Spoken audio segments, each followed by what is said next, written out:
今回はヒロアカに登場する個性の中でも最も異質で最も強い個性ワン・フォー・オールについて解説していきます。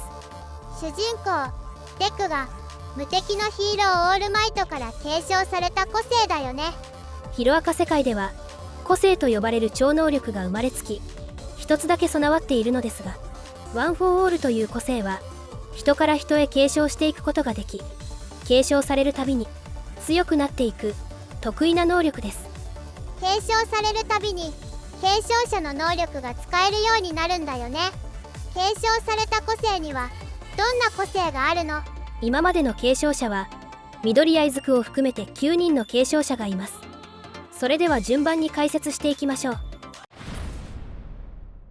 ワン・フォー・オール初代の個性は与える力です。与える力ということはこの個性がワン・フォー・オールの原型ってことだね。この個性は信楽清一という人物が持っていた個性です。信楽清一はヒロアカのラスボスであるオール・フォー・ワンの実の弟であり、もともとは生まれつきの個性がなかった無個性の能力者だったと思われていたのですが、兄のオール・フォー・ワンが与一に個性をストックする個性を強制的に植え付けたことで、実は与一は無個性ではなく個性を別の人に継承することができる個性を持っていることが判明しました。継承できる個性しか持っていなかったら実質無個性と変わらなかったけど、オール・フォー・ワンからもう一つ個性を与えられたことでとんでもなく強い個性になったってことね。そうですね。この継承する個性と個性をストックする個性が混じり合うことでワン・フォー・オールという個性は継承されるたびに能力が混じり合い強くなっていくという特性を持つようになりました。次の個性は3代目の個性八景です。あれ、2代目の個性は2代目継承者の個性は未だ明かされていないので、動画の最後に2代目の個性の正体を考察していこうと思います。この八景という個性は同じ動きを繰り返すことでパワーを貯めることができるという特殊な性質を持った個性です。いまいちピンとこないけどどういう能力なの？簡単に言うと、何度も屈伸を繰り返すと屈伸エネルギーが溜まっていき、一気に解放することでとんでもない跳躍エネルギーが解放されるというような能力です。簡単に言うとストレッチパワーを貯めるってことか。ワン・フォー・オールにはオールマイトが使っていたスーパーパワーもありますが、あまりにも強力すぎる能力で出力を間違えると自身の体にも大きなダメージを負ってしまいます。ですが八景の個性習得後のデクは八景の力と複数の個性を組み合わせることで体へのダメージを最小限に抑えつつワン・フォー・オール 100% に近い攻撃を繰り出すワン・フォー・オール疑似 100% という技を編み出すことに成功しました。発動までにための時間がかかるけどダメージの跳ね返りなしでワン・フォー・オール並みの火力が出せるのは強力だよね。この八景は応用力が高くまだレディーナガン戦でしか使われていないため、使いこなせれば強力な個性なのは間違いないでしょう。もしさデクがオールマイト並みのマッチョになってワン・フォー・オール 100% が常に打てるようになったら八景と組み合わせて 200% とかにもできるのかな。もしそうなったらギガントマキアも一撃で粉砕かもしれないですね。次の個性は4代目の個性危機感知です。危険を察知できる個性ってこと？そうですね。この個性は4代目の継承者篠森日陰の個性で、篠森日陰は自分の人生をワン・フォー・オールの力を蓄えるための人生と割り切り仙人のような世捨て人になることで危機感知の能力をオール・フォー・ワンに奪われないようにした忍耐の人です。危機感知能力って具体的にどんな個性なの？はっきり言ってチート個性です。この個性を発現したことでデクは一気に最強ヒーローになったと言っても過言ではありません。この危機感知は悪意のある攻撃を事前に察知することができるため、自分を攻撃しようとしている敵や攻撃が来る方向などを感知することで敵の攻撃を予測できる一種の未来予知みたいな能力です。危機感知をオール・フォー・ワンに奪われてたらオールマイトも絶対負けてたよね。しかしこの危機感知も万能ではなく、敵意がない攻撃は感知することができません。敵意がない攻撃なんかあるの？作中では一人でヴィランと戦うデクを連れ戻しに来た1年 A 組の生徒と戦った時、 A 組の仲間たちはデクを敵とは見なしていないため攻撃を感知することができませんでした。また危機感知の天敵ともいえるヴィランが戸賀卑弥呼です。なんで戸賀卑弥呼が天敵なの？戸賀卑弥呼は歪んだ性癖の持ち主で、相手を傷つけることが愛情表現と思っているため、デクのことが好きな戸賀卑弥呼の攻撃は危機感知の個性が発揮できず役に立ちませんでした。メンヘラをこじらせすぎて最強個性を無効化するなんて恐ろしいね。最強個性の唯一の対抗策が歪んだ愛情というのは考えさせられるものがありますね。次の個性は5代目の個性、黒鞭です。デックが一番お気に入りの個性だよね。この黒鞭は体から放出する紐状のエネルギーを鞭のように使い、敵の捕獲やビルなどに巻きつけることで空中機動ができるようになる汎用性の高い個性です。スパイダーマンみたいな個性だよね。捕獲、移動、攻撃補助にも使え、仲間との連携でも役に立つ強力な個性で、個性の連度が上がってくればさらに強力な個性になっていくことは間違いありません。最初に黒鞭を使った時はちょろっとしか出せなかったけど、かなり使いこなせるようになってきたよね。堀越先生の好きなヒーローであるスパイダーマンをモチーフとしているので、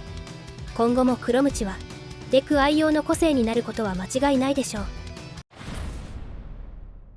次の個性は煙幕です。煙幕ってなんかヒーローっぽくないよね。もともとワン・フォー・オール継承者たちの個性は単体だとあまり強くないと爆豪も言っていたように、一見すると外れ個性ですが、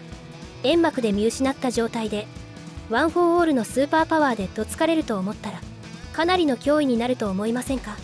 戦っていたらいきなり煙幕出されて視界失った状態で一撃必殺のパンチが飛んでくる。考えただけでもヤバすぎる。煙幕の個性はまだほとんど活用されておらず、デク自身も6代目継承者煙から煙り出しすぎと注意されているため、個性の熟練度が上がるにつれて最強の補助個性になる可能性は高いですね。煙幕の中で危機感知で相手の攻撃を避けながらワン・フォー・オールでぶん殴る。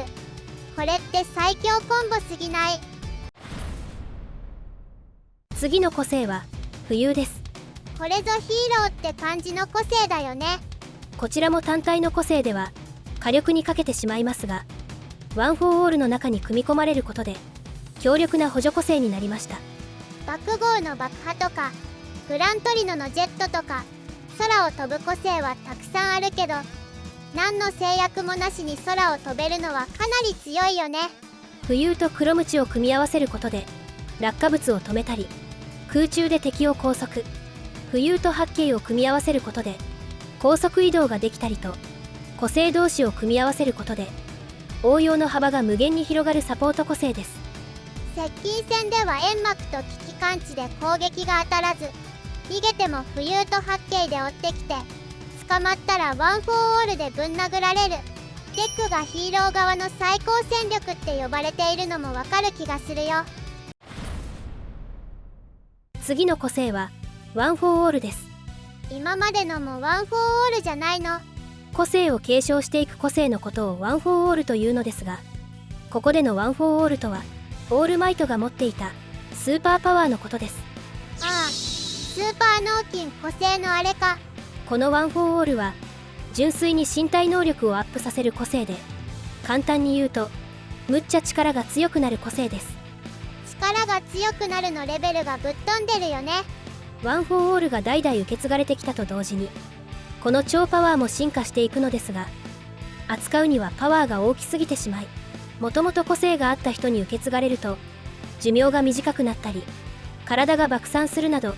多大なリスクを背負っている能力です。体が爆散とかヤバすぎる。8代目の継承者オールマイトこと八木利典はもともと無個性だったことも相まってこのパワーを存分に引き出すことができました。同様に9代目継承者の緑谷出久も無個性だったことからワン・フォー・オールを使いこなせる可能性がある貴重な人材で、年々無個性で生まれてくる子供が少なくなってきていることから、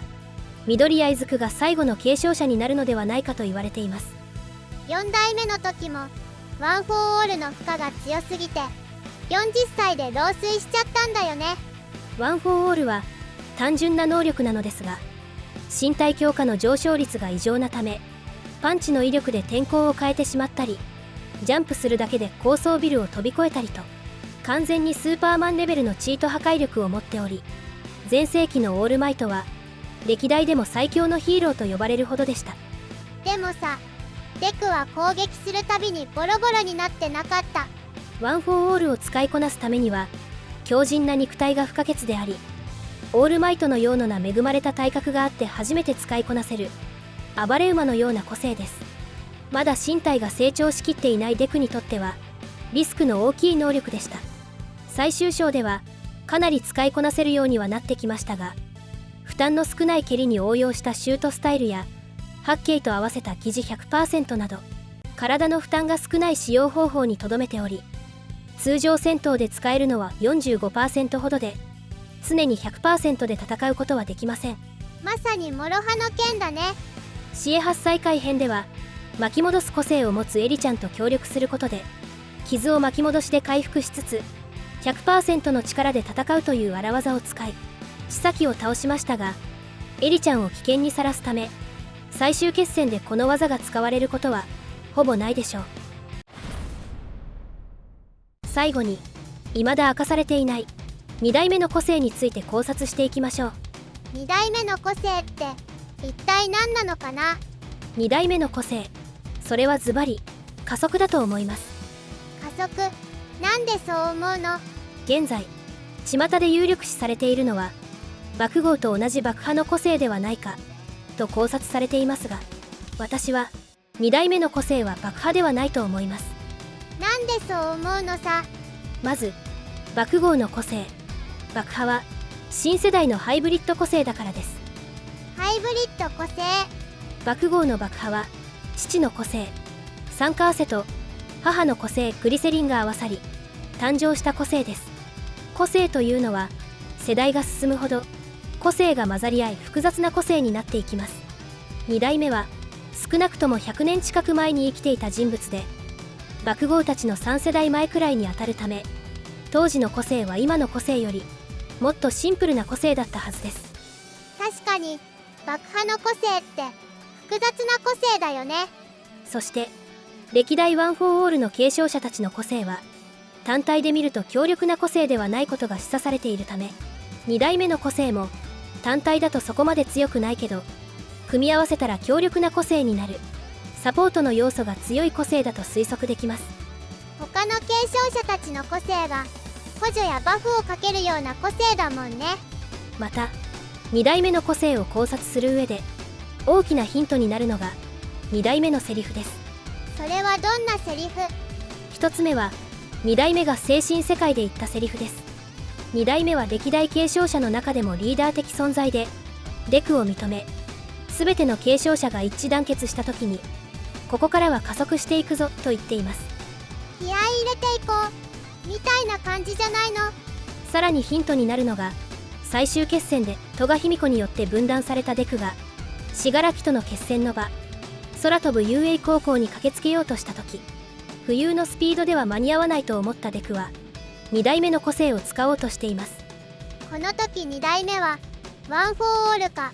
俺の個性を使おうとしたなって言ってたね。このことから2代目の個性はスピードに関連する個性である可能性が高く、またその個性の扱いが繊細で難しいため、デクに使用するのを控えるように注意していたのではないでしょうか。なんで簡単に使わないように注意したのかな。もし2代目の個性が加速だった場合、それが何を加速させるかによるのですが、運動エネルギーや推進力を加速する場合でも、加速の加減を間違えれば体に多大な G がかかってしまったり、急な方向転換ができず敵に狙い撃ちされてしまうといったリスクも考えられます。確かにスポーツカーでも速くなればなるほど運転が難しくなるもんね。また2代目は作中で何かを打ち出すような装備を身につけている描写があるのですが、もし物体も加速できる個性だとしたら、弾丸や石ころ、ネジやナットなどをレールガンのように加速して打ち出すことで絶大な破壊力を持った兵器にすることも可能です。そう考えると電気とか磁力の可能性もあるね。確かに電気や磁力の可能性もありますが、その個性だった場合、雷の存在意義がなくなってしまうので、もっと補助的な個性ではないかと考えています。ヒロアカの外伝ビジランテでオール・フォー・ワンが思考を加速する個性オクロックを欲しがっていたから、もしかしたら2代目の個性に対抗するためだったのかもしれないね。いかがでしたでしょうか。もうそろそろ2代目の個性もお披露目になりそうだし、ますますヒロアカから目が離せなくなりそうだね。ヒロアカは本編はもちろん、スピンオフのビジランテやチームアップミッション、小説なども全部つながっているので、そちらの解説や考察も動画にしていきますね。この動画が面白いと思ったら高評価とチャンネル登録もお願いします。それでは次回の動画でお会いしましょう。フルスウルトラ